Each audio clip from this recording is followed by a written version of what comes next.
Fala pessoal, estamos dando início em mais um episódio, né, do nosso podcast. Agradecer a todo mundo que vem acompanhando o nosso canal, né, vem assistindo os nossos vídeos, né.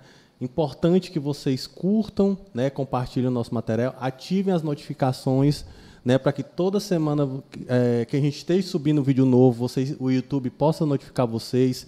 Me sigam nas minhas redes sociais, Alisson Frota DV, Instagram, Facebook, TikTok, Twitter, né? Então eu estou em todas as redes sociais, né, para que a gente possa estar distribuindo os nossos materiais. E quanto mais vocês curtem, compartilhem, comentam, mais o algoritmo, né, entrega o nosso material, né? E hoje nós estamos aqui recebendo o Dr. Leonardo Lima, né, para que a gente possa estar falando hoje sobre a saúde mental nesse mês de janeiro, né, que traz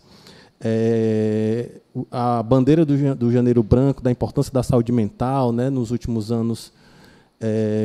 A saúde mental sempre foi muito importante, né, na verdade, mas nos últimos anos, pós-pandemia, né, também trouxe um olhar diferente para a saúde mental também, né. Então a gente trouxe aqui o Dr. Leonardo, que é psicólogo, professor, pesquisador e doutor em psicologia, docente em psicologia na Unicatólica de Quixadá e coordenador do mestrado, fundador do Laboratório do Trabalho.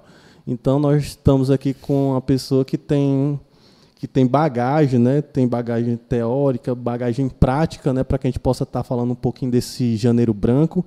E aqui eu queria iniciar a nossa conversa, né? Seja bem-vindo, Leonardo, aqui para a nossa conversa. Obrigado. Na verdade, essa é uma conversa informal que a gente vai buscando extrair aqui o conteúdo aqui do nosso visitante aqui nesse momento, né? Então, eu vou deixar primeiramente para o Leonardo se apresentar, né? Eu fiz aqui uma breve introdução sobre o mini currículo do Leonardo, mas que ele se apresente para a nossa audiência, né, para saber assim, como é que foi essa sua trajetória também dentro do curso da psicologia, que foi que lhe trouxe até aqui, né, que foi que lhe encantou dentro da academia, dentro do curso de Direito, para que chegasse até o curso e até chegar na docência também, né, que eu acho que também a gente vai fazendo, entrelaçando outras coisas até a gente entrar na nossa temática mesmo. Está contigo. Fala, pessoal. É uma alegria estar presente. Muito obrigado pelo convite. Alisson Frota e toda a equipe que está aqui nos acompanhando. Sou o Léo, gosto de me denominar como um humano curioso, todo o resto é só consequência. Há 20 anos que venho estudando o tema da psicologia e só me encantando mais, porque a nossa realidade social só exige mais e mais cuidados com essa temática, o que não era tão acentuada há 20 anos atrás, mas hoje, em decorrência do contexto produtivista, do contexto de muitos riscos escolares, no trabalho, na família, as pautas que envolvem a saúde mental, elas só se acentuam. Então, eu posso lhe garantir que de 20 anos para cá, a temática relacionada aos cuidados e aos riscos com a saúde mental, elas vêm se tornando cada vez mais presentes. Tanto que hoje em dia já se pensa num Janeiro Branco. Uhum. Não é tão antigo, né, essa data comemorativa, essa campanha. E nesta campanha ela vem trazendo a ideia de que o branco ele não tem nenhuma conotação racial ou de cor de pele, principalmente, é importante colocar isso. Uhum. O branco ele traz a noção do novo, né, daquilo que possa surgir de novo na nossa vida. Virou o ano, virou a página e nós vamos agora pensar em novas estratégias de cuidado com a nossa vida, nas nossas relações, com a nossa vida, né? Portanto, é um Janeiro Branco em que devemos pautar novidades. Então, parabéns pela iniciativa em gravar este episódio, né? Dedicar este episódio do Fala Pessoal ao Janeiro Branco, e eu estou aqui à disposição para a gente dialogar sobre isso. Bacana, viu, Léo? Chamar de Léo, né? É Léo. A gente já trabalhou junto, na verdade. Assim, não trabalhando no mesmo ambiente, mas a gente já se conhecia do tempo da Secretaria do Trabalho, né? Nós temos o mesmo berço. Exatamente, né? A gente não trabalhamos diretamente, mas, né, a gente tinha as relações ali no mesmo ambiente de trabalho. E aí, Leonardo, a gente queria já introduzir, um tema que que eu particularmente eu gosto, né? Eu gosto de ler alguns materiais sobre isso, e a gente vê que cada vez mais o ser humano vive uma vida muito corrida, né? Seus ambientes de trabalho, nas suas, e como a gente também recebe as informações, né? Perfeitamente. Então, assim, as redes sociais, né, foi um disseminador em alta velocidade de informações, né? E de adoecimento também. E de adoecimento também, né? Tem um lado bom, né? Assim, você tem as informações, de certa forma, um pouco mais rápido, né? E às vezes rápida, mas às vezes nem sempre é uma informação, como eu posso dizer, correta, de qualidade, né? Ainda tem muita fake news. Isso também vem trazendo um processo de adoecimento das pessoas, né? Ambiente de trabalho, às vezes, o ambiente de trabalho, redes sociais, ambiente familiar, educativo, né? Então, assim, tem gente que vivencia isso, é a sua rotina, né? Casa, trabalho, rede social, né? Então, a gente vive uma sabatina de informações. E como lidar, né, com todo esse ambiente, né? Como a gente não entrar num processo de adoecimento, na verdade, né? Eu falo muito isso. Eu sempre tive até um caso próprio meu, falando de mim mesmo. Eu sempre tive uma resistência à psicologia clínica, né? Que eu falei, não, mas eu não preciso disso não, né? Mas isso também passa por um amadurecimento seu, né? De como você vê a sociedade, como é que você vê os seus locais de trabalho, né?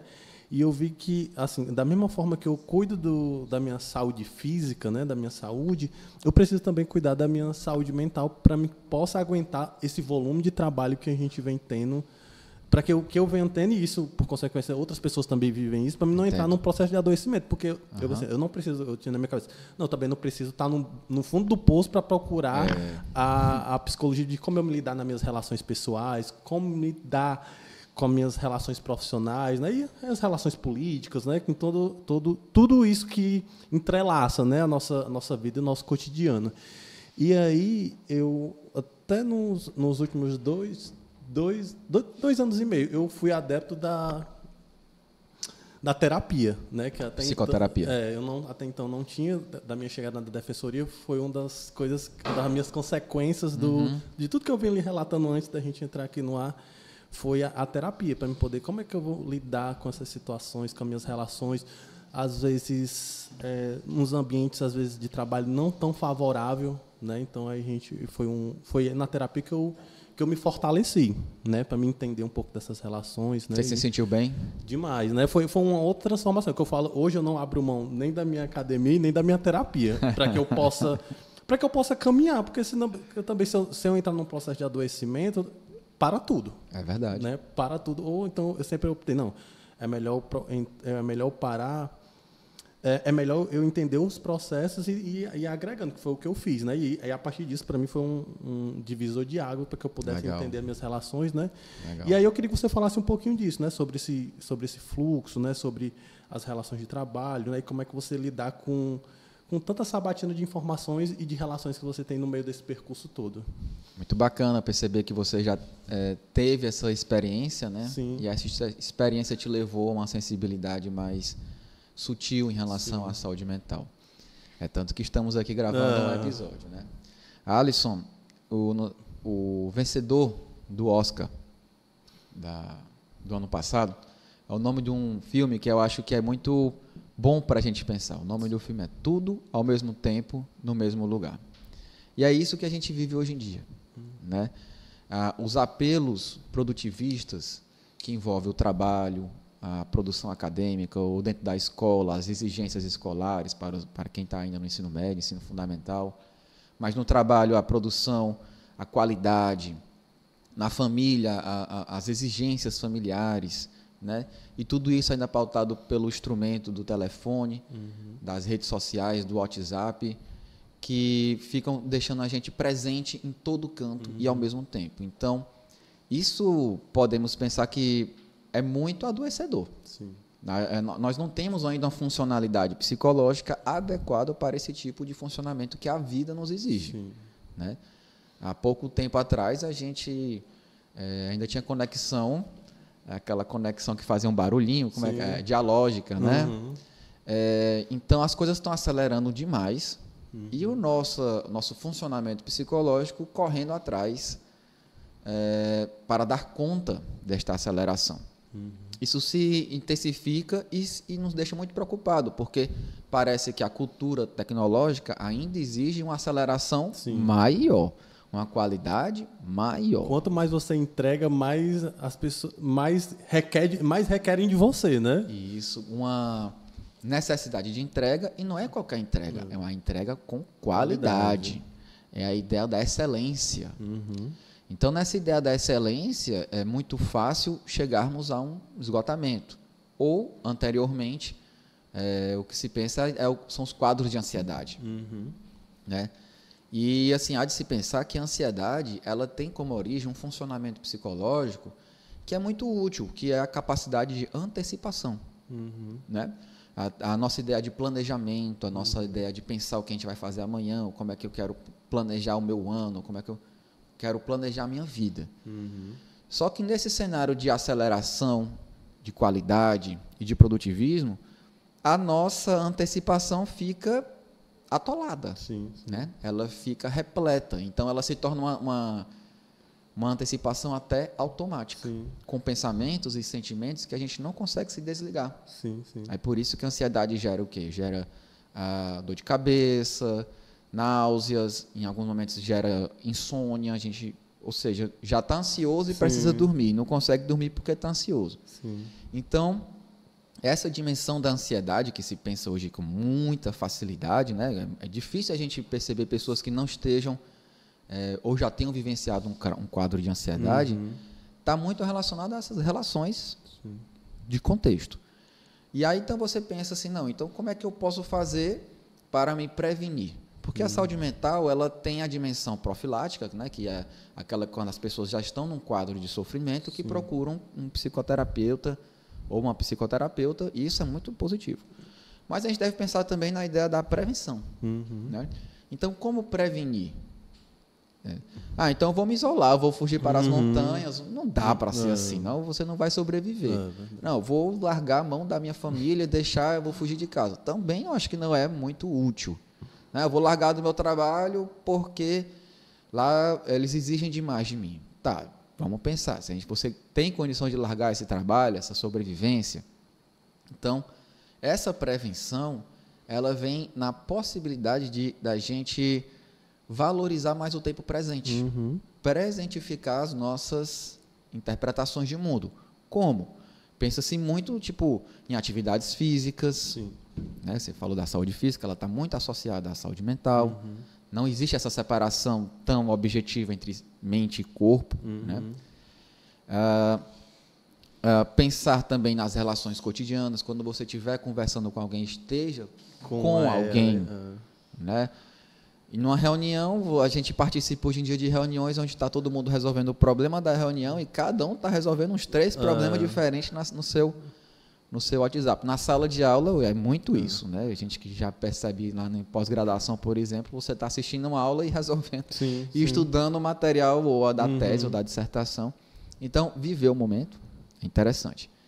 E algo que eu tenho experimentado e tem feito assim, muito benefício para mim, além da valorização, é a valorização da nossa história, sabe? A valorização das nossas conquistas que já vieram. Então, por exemplo, a gente bate tanta foto, né? A gente faz tantos registros. Quantas vezes por semana você para ver as fotos que você já fez? Sabe? E as fotos que você fez mês passado, que você olha, nossa, quanto tempo isso? Mas não, foi mês passado.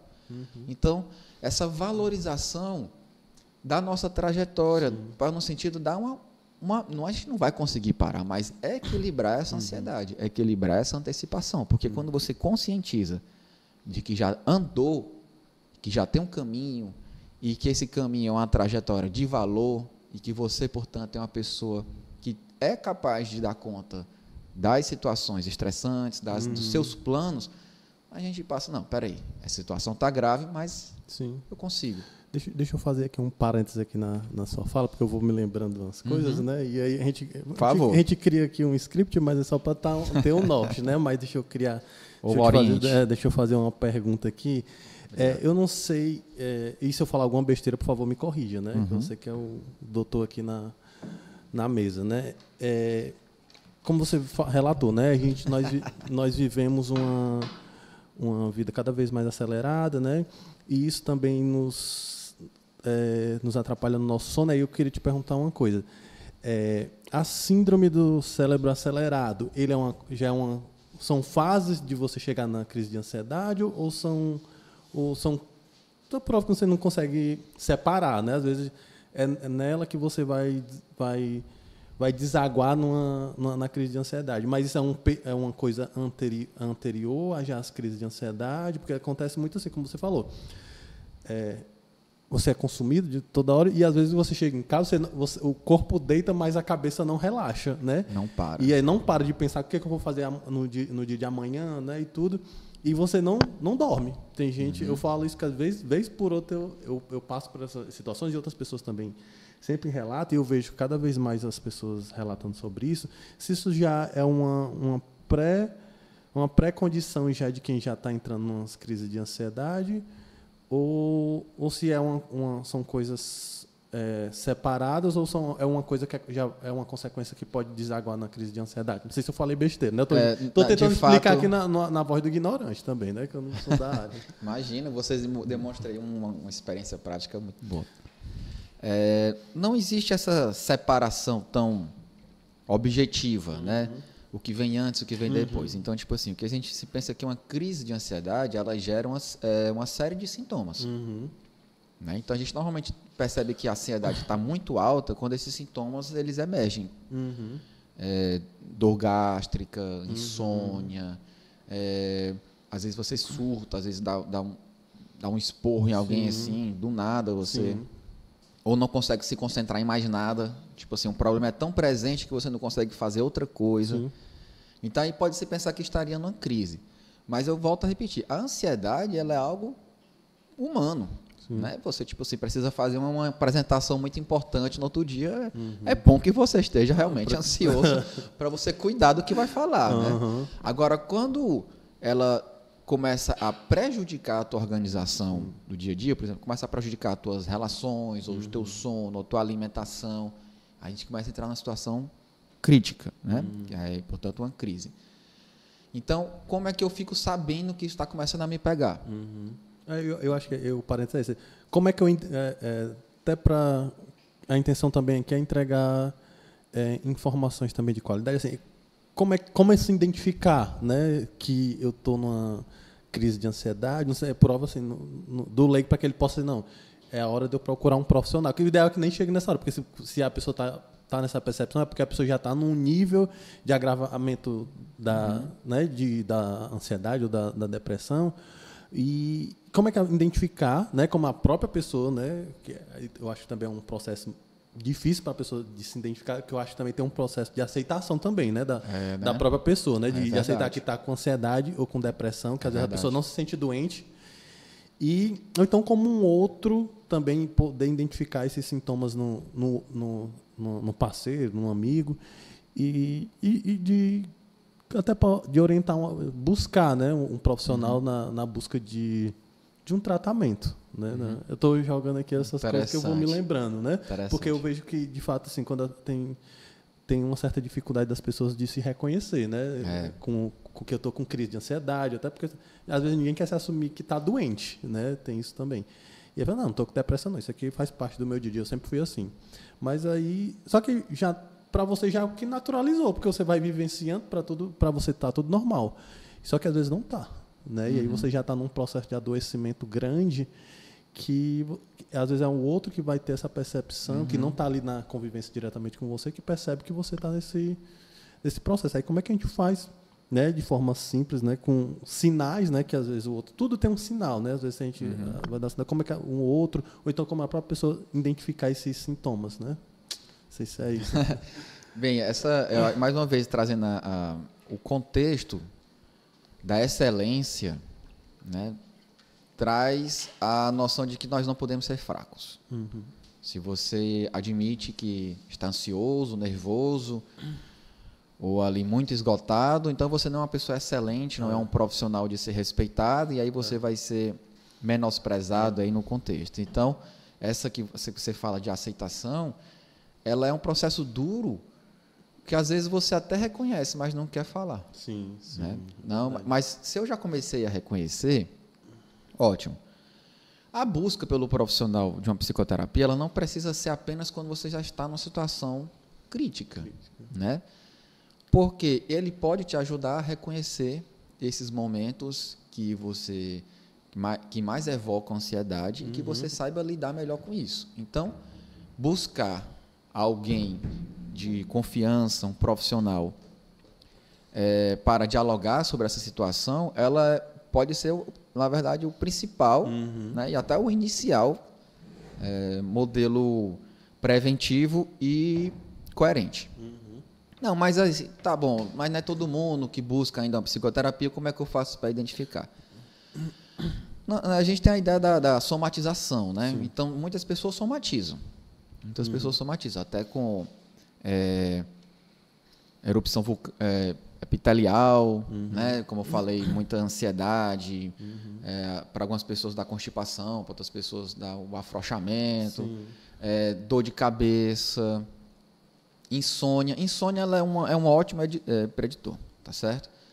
Bem, mas aí agora eu estou notando o que é que eu faço, né? Eu acho, como psicólogo, a psicoterapia, os sistemas de saúde que eles são à disposição, eles são muito importantes.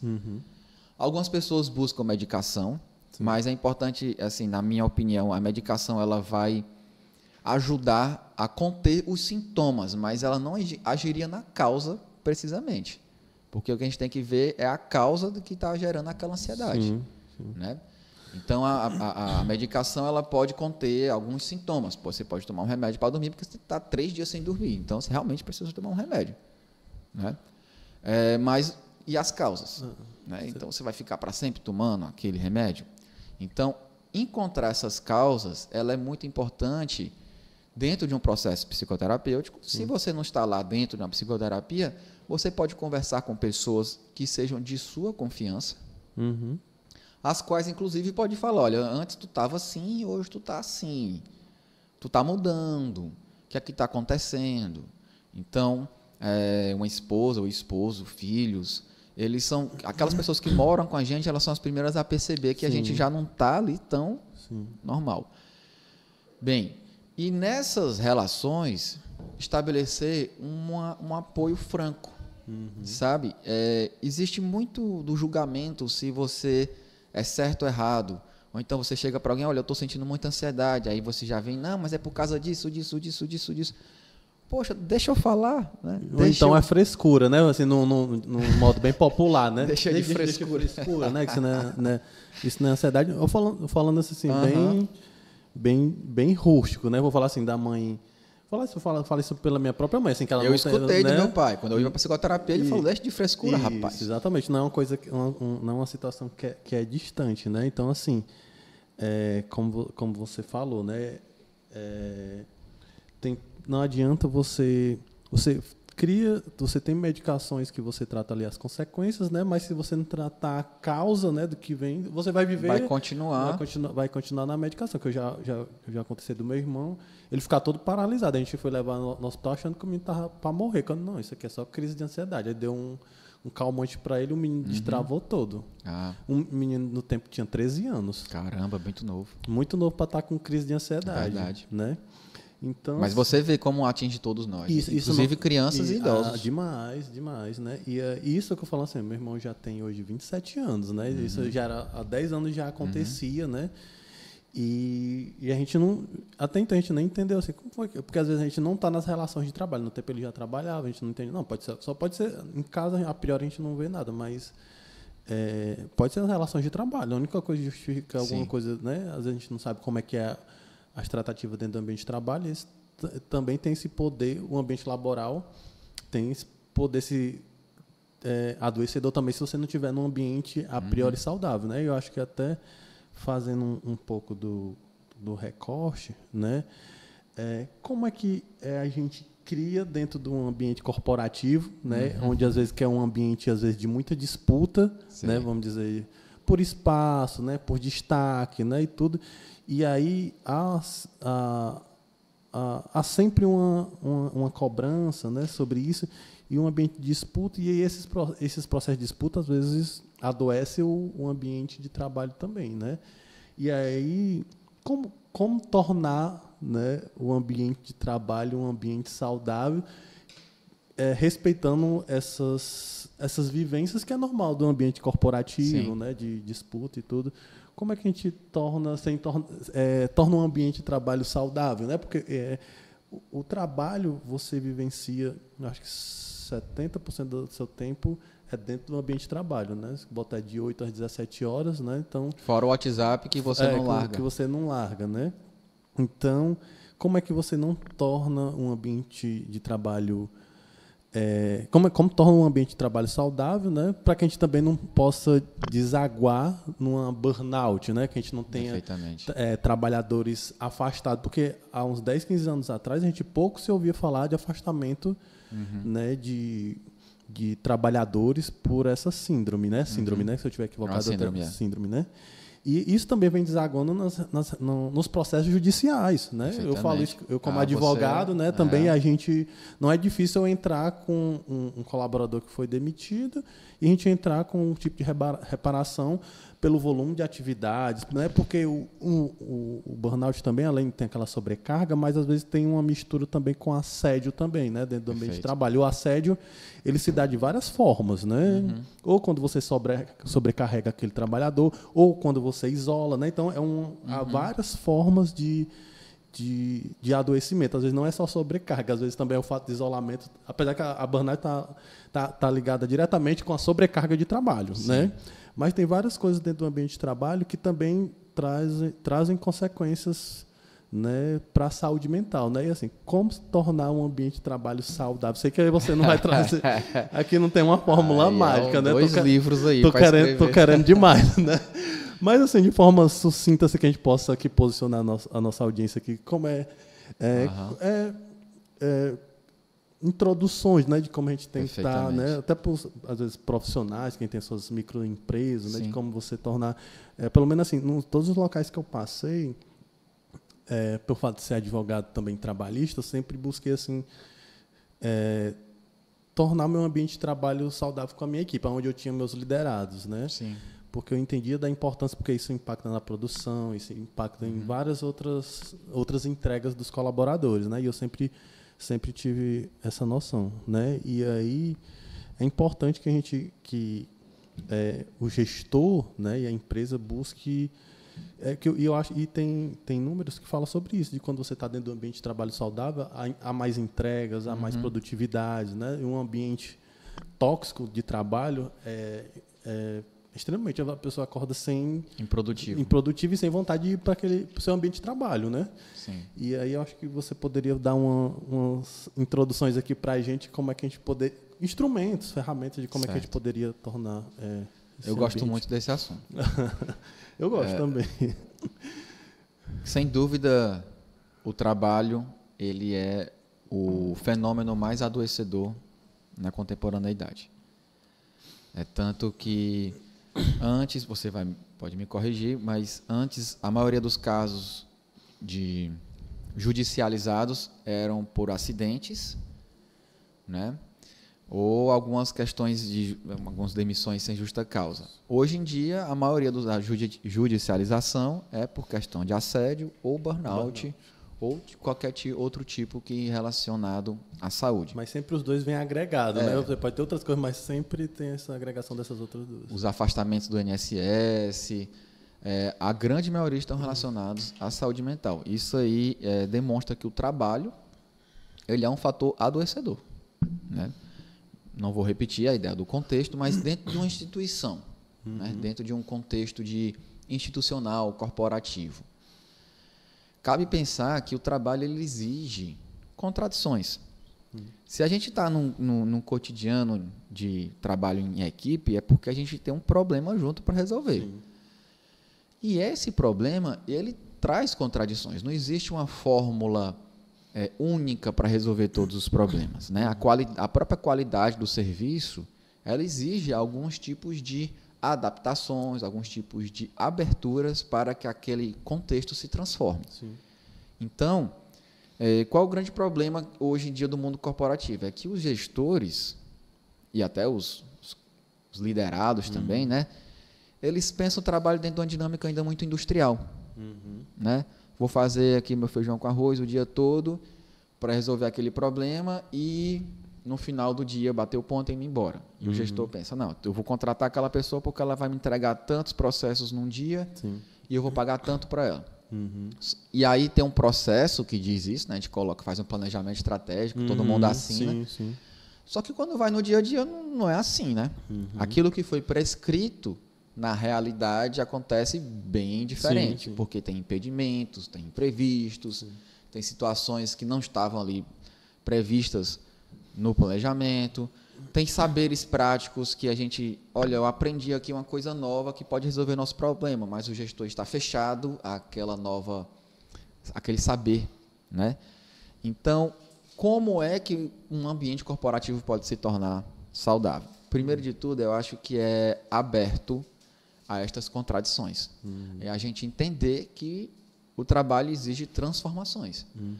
Então, não se fechar a uma nova versão do dia a dia. É entender o cotidiano como possível de produção de novos saberes. Os saberes práticos que são realizados pelas próprias pessoas. Então, o gestor ele pode ter uma visão de como resolver um problema. Mas quem está resolvendo aquele problema mesmo é outra pessoa que pode chegar ali, olha, eu achei uma maneira aqui que é melhor, é mais rápida, ou então isso aqui está me trazendo prejuízo, não está dando, está sendo sobrecarga, não estou conseguindo dar conta do que você está me pedindo. Tem que respeitar. Então, essa visão sobre a realidade prática, ela é primordial. Né? Esquecer, não vou dizer que a estratégia não é eficiente, né? Mas é entender que o cotidiano ele traz atributos que devem ser valorizados e, portanto, dialogados. E, portanto, transformados. E, portanto, colocados em pauta numa mesa e a gente entendeu. Olha, a gente pensava isso mês passado, mas agora aqui a gente está vendo que tem que pensar de outro jeito. Então, é respeitar essas contradições. Outro ponto seria valorizar as relações lá dentro. Né? Dentro de uma dimensão produtivista, a gente às vezes trata os outros como máquina mesmo. Né? Então, e não valoriza o ponto de vista daquela outra pessoa, não o percebe como alguém que pode estar num dia não tão bom, não o percebe como alguém que precisa melhorar em alguns aspectos, a gente não se percebe como alguém que precisa melhorar em alguns aspectos.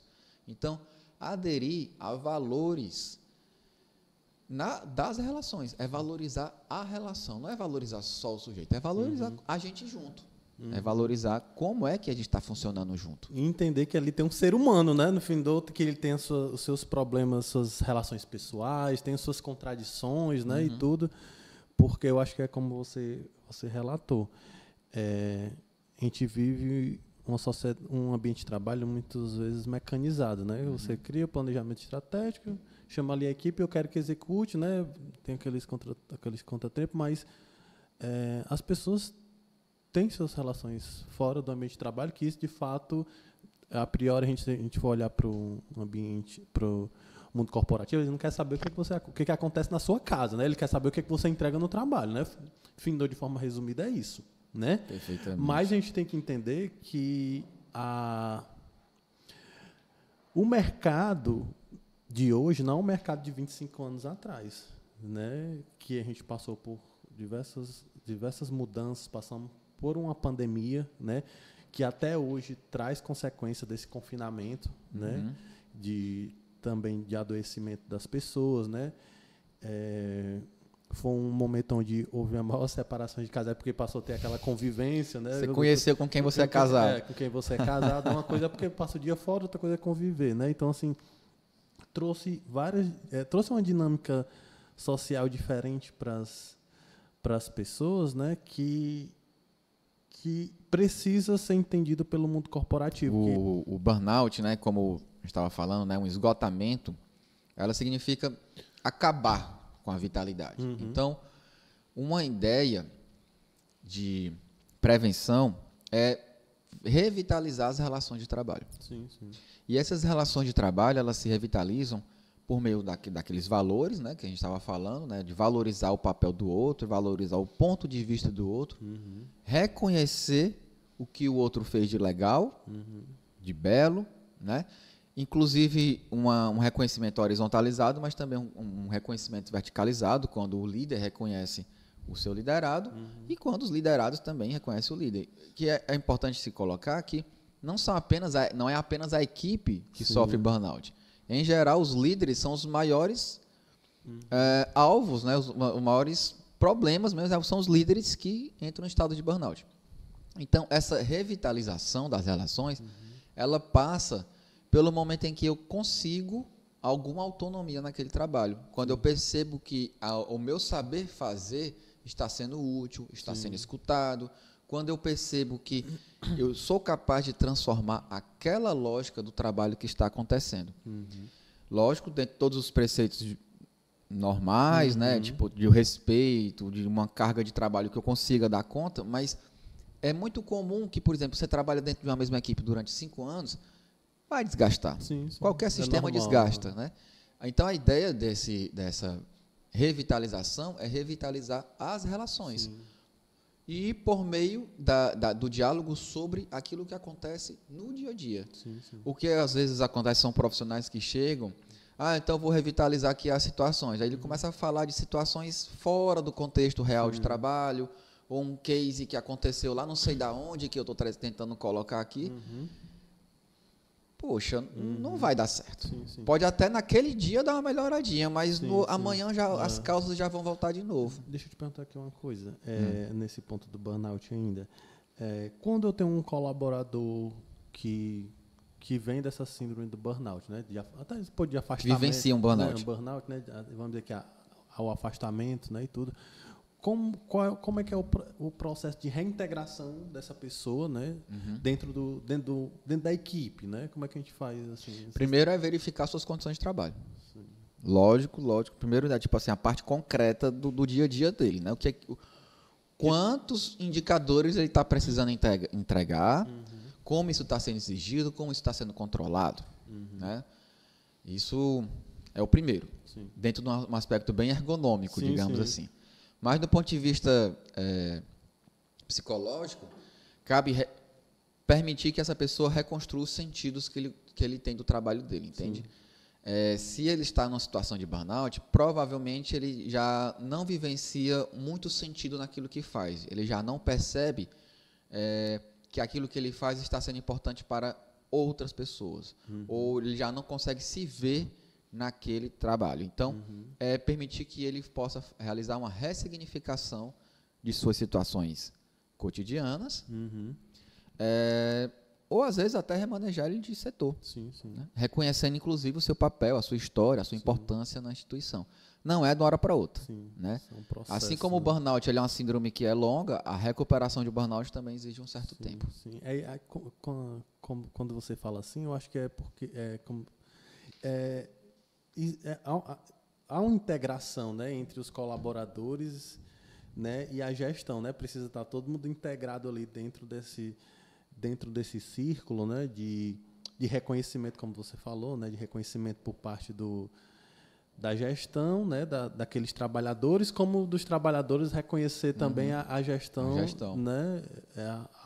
Há um fluxo e um contrafluxo aqui, né, das pessoas, né? Então eu acho que é importante, eu acho que o burnout é importante ser falado, né? A gente vivencia cada vez mais, como você disse, há um crescimento dos ambientes corporativos sobre isso, né? Pelo volume de cobranças, né, que a gente vem tendo, isso vai desaguando em outras coisas, na parte previdenciária, e eu acho que até ainda há uma certa dificuldade pelo próprio sistema de previdência social de reconhecimento do próprio burnout, né? Que às vezes a empresa às vezes fica num fogo cruzado, mas aí é uma coisa mais jurídica do que... Mas já entrou no DSM, né? Já, mas... Então já facilita muito o diagnóstico. Que até então tinha uma dificuldade, você às vezes afasta...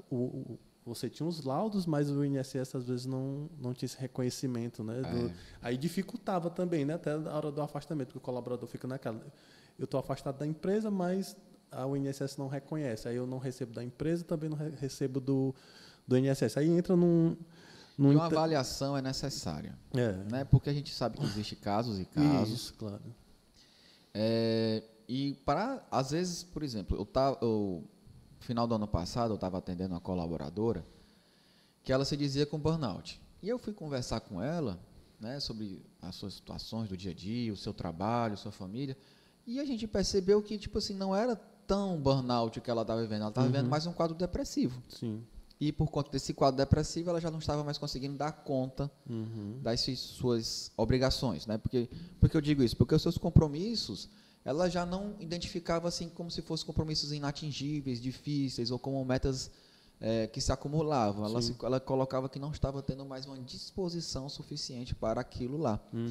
Então, é preciso mesmo verificar, fazer uma avaliação, porque às vezes não é burnout, às vezes é uma situação de depressão, ou situações fora do ambiente de trabalho. Né? E tem isso também, né? Do autodiagnóstico, né? Da pessoa, não, eu acho que eu estou...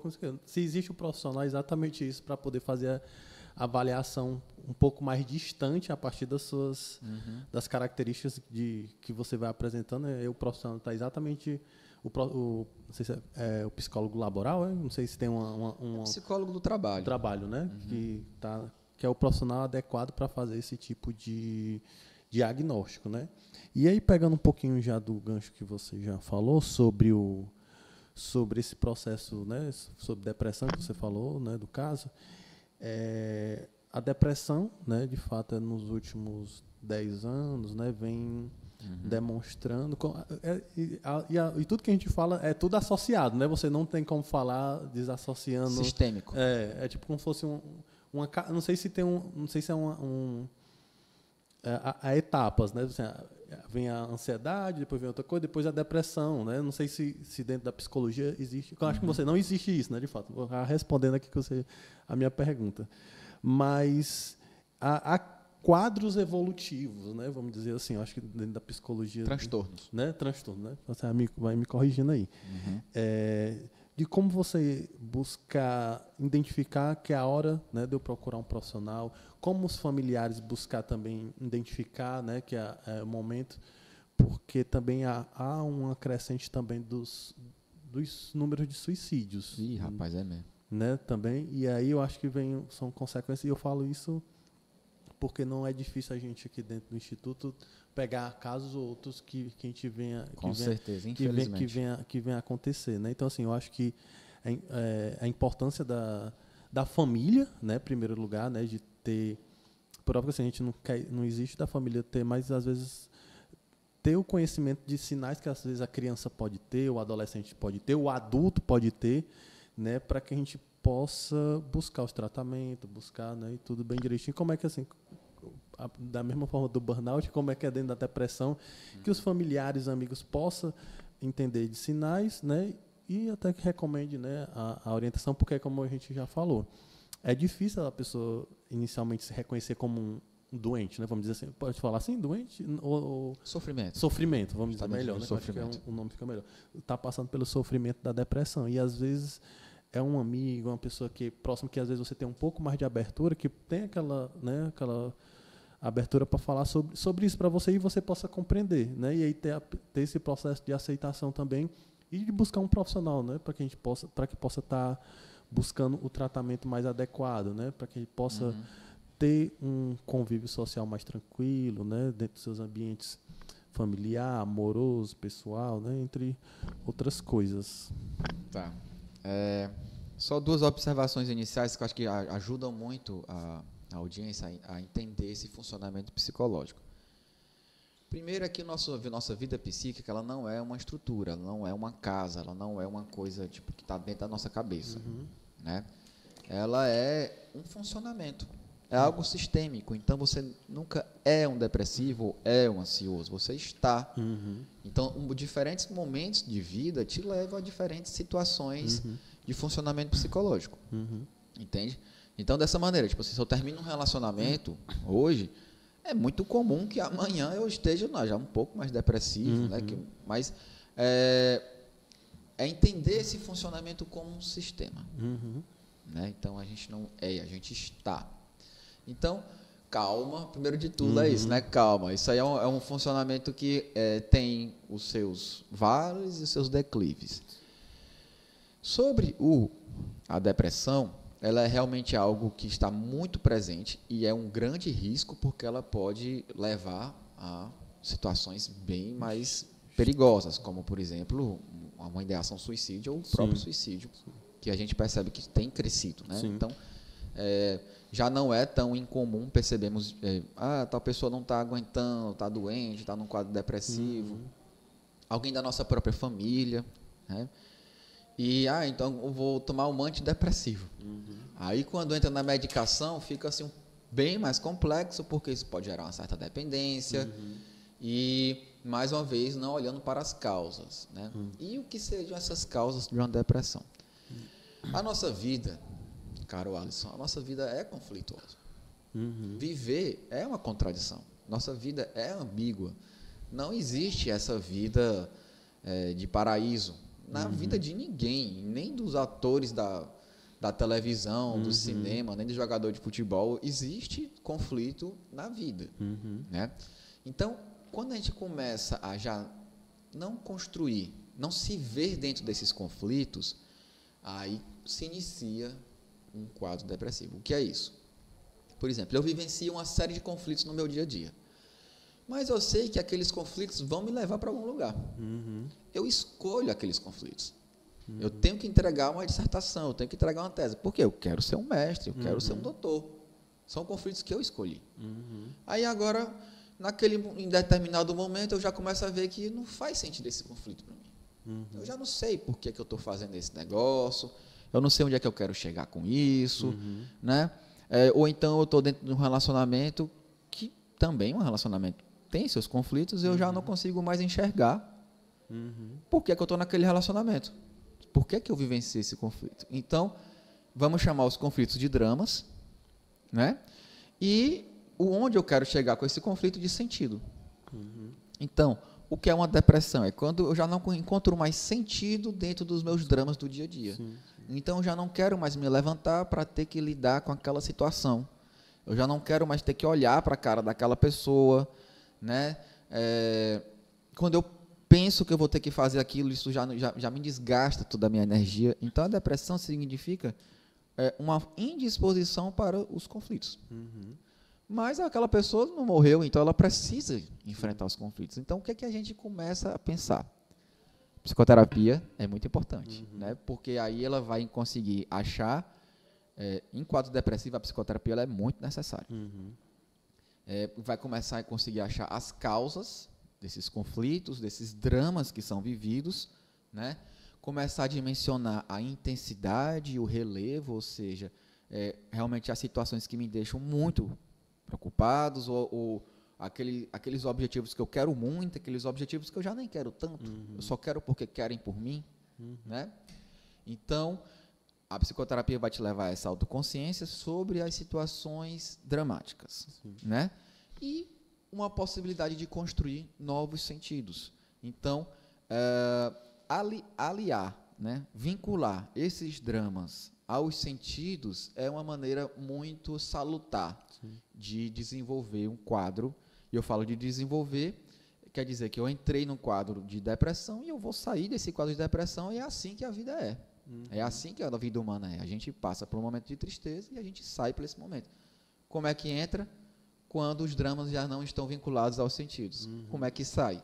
Quando os dramas começam a se vincular com os sentidos. Eu vou construindo novos sentidos. E nesse processo é muito comum que eu precise abdicar de algumas coisas. Eu preciso de desapegar de algumas coisas e comece a verificar outros objetivos. Família, como é que a família percebe isso?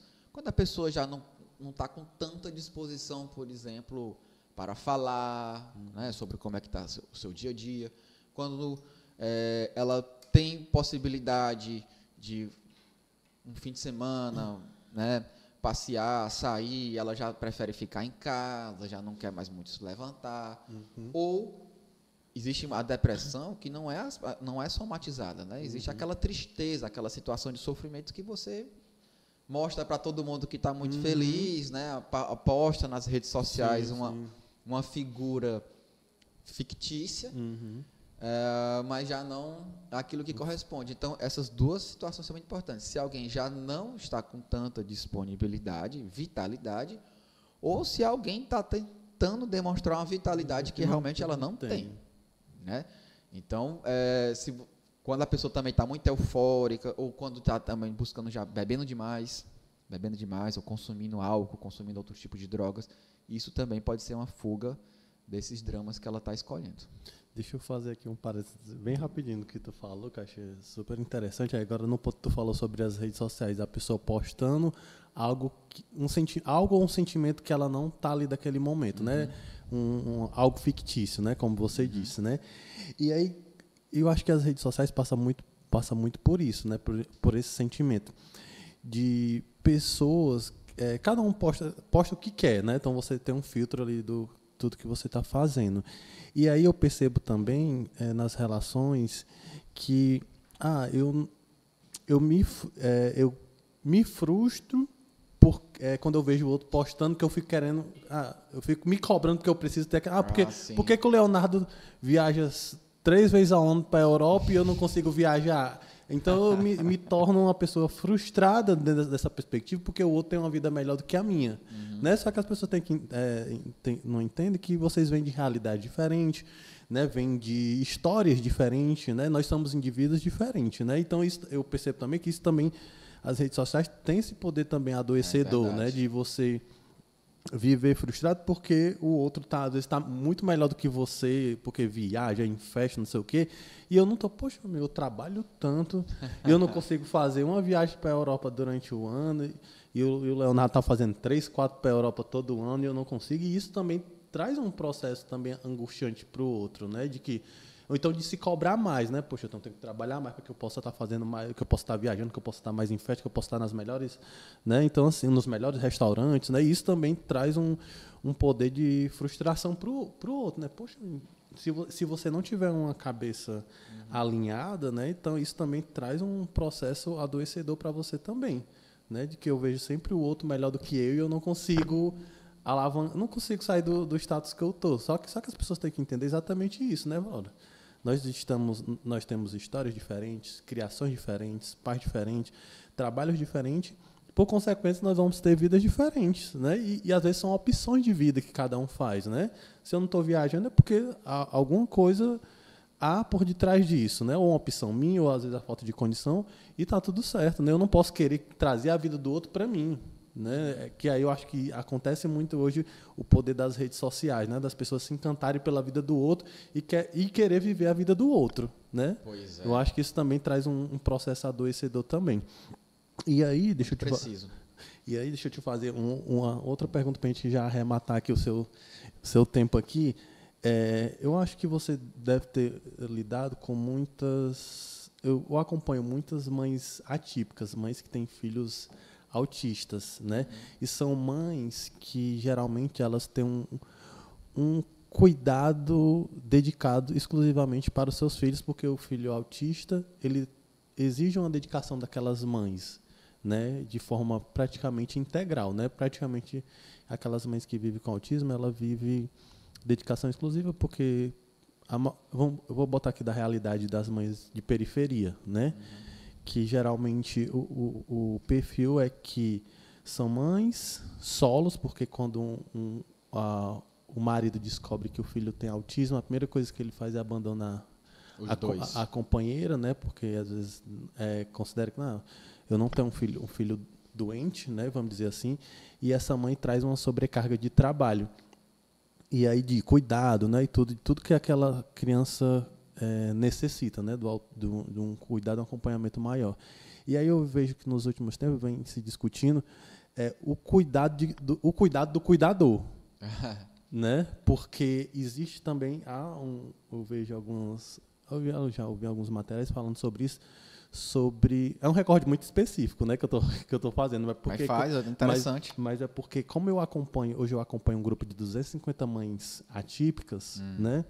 Que a gente vivencia todas as dificuldades não alcance das políticas públicas, né? Do tratamento especializado, do terapeuta ocupacional, do pediatra infantil, esqueci o nome do especialista. E aí recai sobre essas mães uma carga de responsabilidade muito grande, né? E que aí eu falo assim, as mães se dedicam exclusivamente para o seu filho, mas quem que cuida dessas mães?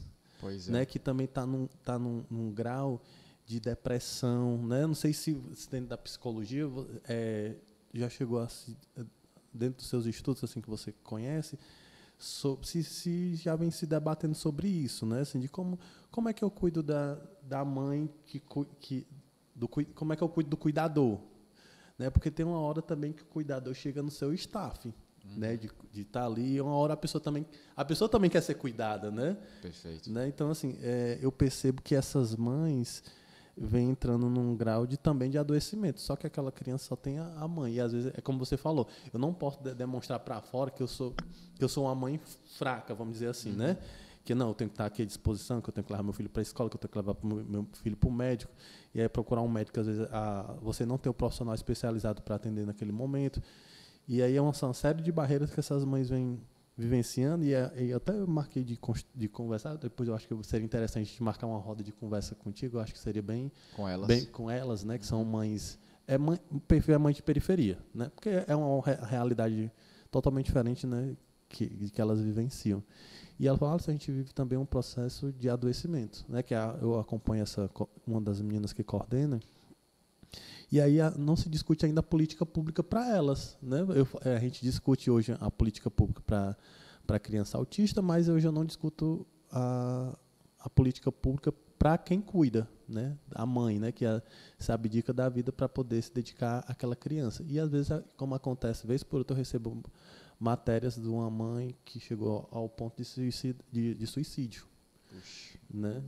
Pelo volume de carga, né? Não dá para romantizar a vida de uma mãe atípica, né? Que é muito, muito difícil.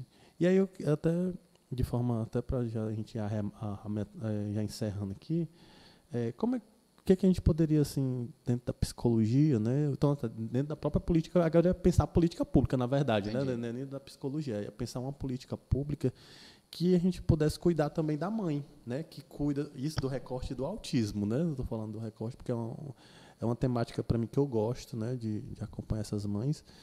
E como é que a gente poderia discutir dentro de um ambiente de políticas públicas, né? Do cuidado do cuidador, né? Eu acho que eu já vi um artigo exatamente sobre isso, sobre cuidando do cuidador. Você me remete aí uma frase que eu no doutorado eu trabalhei as empregadas domésticas. Então eu fui entrevistar uma presidenta do Sindicato Nacional das Empregadas Domésticas, e ela estava exatamente fazendo isso numa campanha chamada Cuida de Quem Te Cuida. Né? Achei genial isso e muito preponderante. Né? Então, não é porque que aquela mãe não vivencia um estado de trabalho formal que aquele trabalho que ela vivencia com seu filho não integre todas essas situações que a gente falou, como ansiedade, burnout, depressão. É um trabalho doméstico que tem que ser reconhecido. Né? O que eu sei é que em outros países, né, por exemplo, os países escandinavos, as mães têm algum tipo de auxílio, né, tipo uma bolsa mesmo, para poder se dedicar integralmente.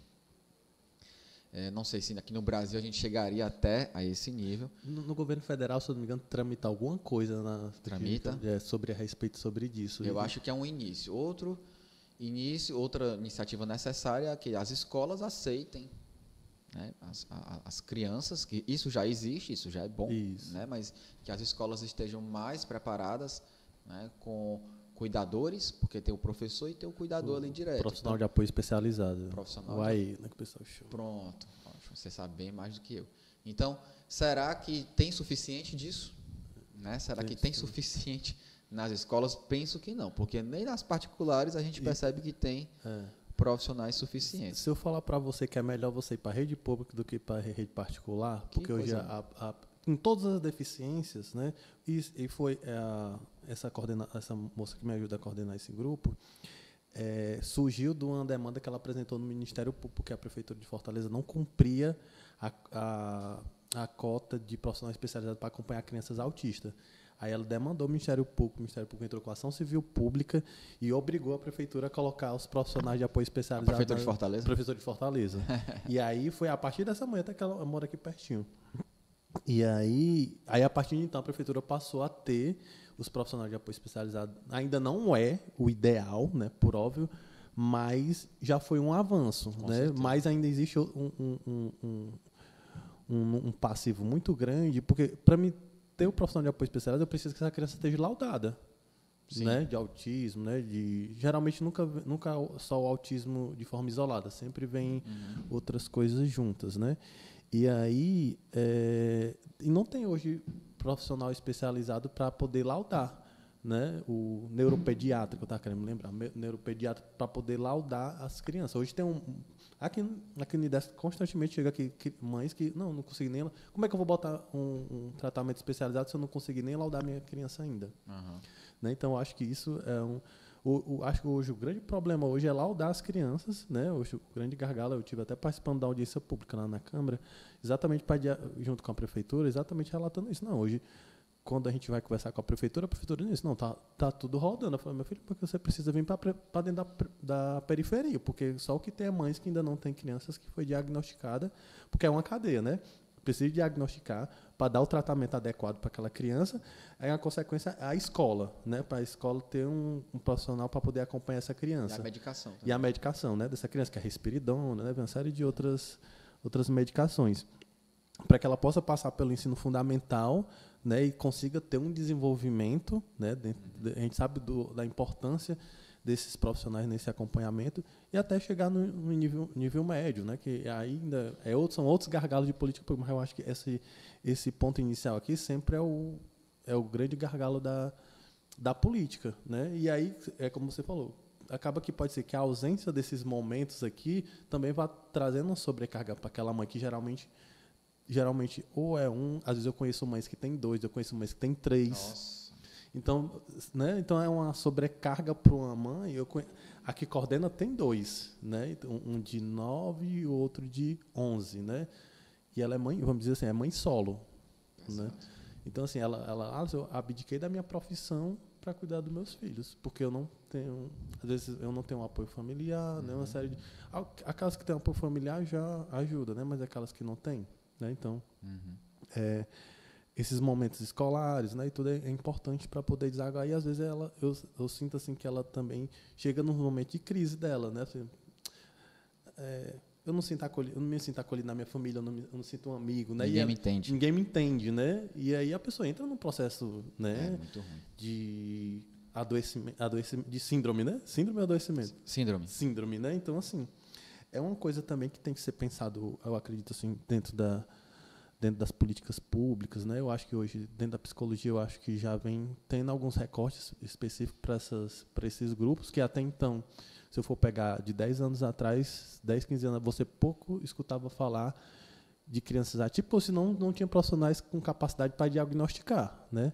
Mas tem estudos que dizem que daqui a 10, 15 anos, a cada 10 crianças, 4, 5 podem nascerem autistas, né? Então, impressionante. Então, assim, tem muitas coisas a serem discutidas sobre isso, né? E aí você está de parabéns por pensar essa pauta.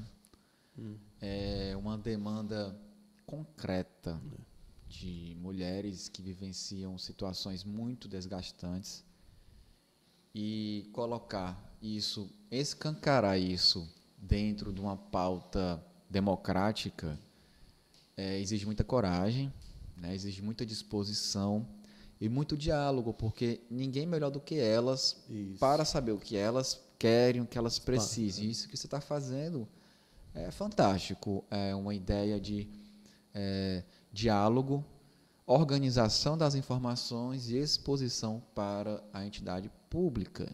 Então, boa sorte na sua luta, que você vai precisar de muita força.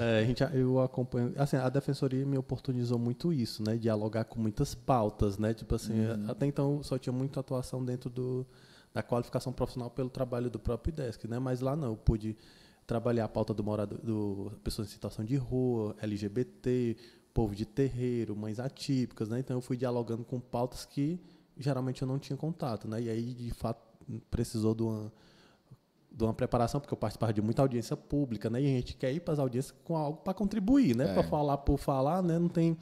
Não tem sentido para mim, né? Então, assim, A gente quer levar alguma solução, né? Mas solução, cadê essa né? solução? Isso, exatamente. Então, assim, agradecer o Leonardo aqui pela disponibilidade, né? De estar aqui conversando com a gente. Acho que foi uma conversa muito agradável, né? Muito rica de conteúdo, rápido né? O tempo, né? Passou rápido, né? É porque eu não sou muito nem de conversar, mas aqui quando eu vou conversando, o conteúdo vai saindo, né? E agradeço, né, o Leonardo pela disponibilidade. Sei que a agenda dele é lotada, né? E deixar para suas considerações finais aí, né? Tá contigo. O que eu quero concretizar aqui é que esse programa ele se torne alvo e palco, né, de diálogos cada vez mais pertinentes, como esse que você está abrindo espaço.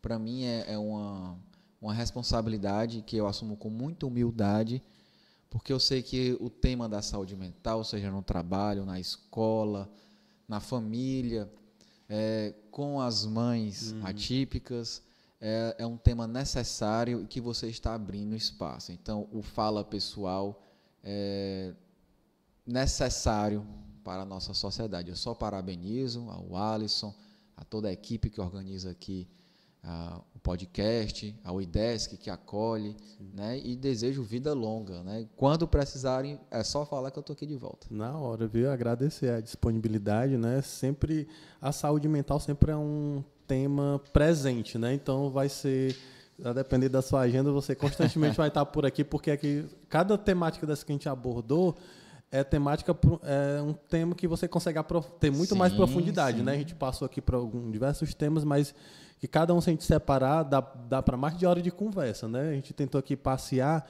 né, sobre os temas que estão dentro da vivência das pessoas, né? Que é o trabalho, né, o dia a dia, e temas que a gente sabe que é importante estar difundido, né? Informação de qualidade, na verdade, né? A gente está aqui entregando e eu agradeço o Leonardo por estar aqui com a gente, né, ter se disponibilizado. E é isso, pessoal. Quero agradecer cada um que esteve aqui com a gente, né? Sigam minhas redes sociais, né? Como é o nome dele? Psicólogo Erlito. Erlito, né, que esteve aqui nos acompanhando. Agradecer a Dara, né, que esteve aqui nos dando suporte. O Herbin também, que estão aqui. O Herberson, né, que esteve aqui com a gente. E peço que se inscrevam no canal, ativem as notificações, se inscrevam, me sigam nas minhas redes sociais. Vou deixar aqui também. Tu tem Instagram, não tem, Leonardo? Tenho, já estou aqui. Tu me mande aí, que aí eu já boto aqui na descrição do vídeo aqui as redes sociais do Leonardo, para que vocês possam estar seguindo ele também, né? E aí, né, agradecer por mais esse programa, né? Vamos junto aí sempre estar buscando, trazendo, né, informação de qualidade aqui para vocês. Tamo junto.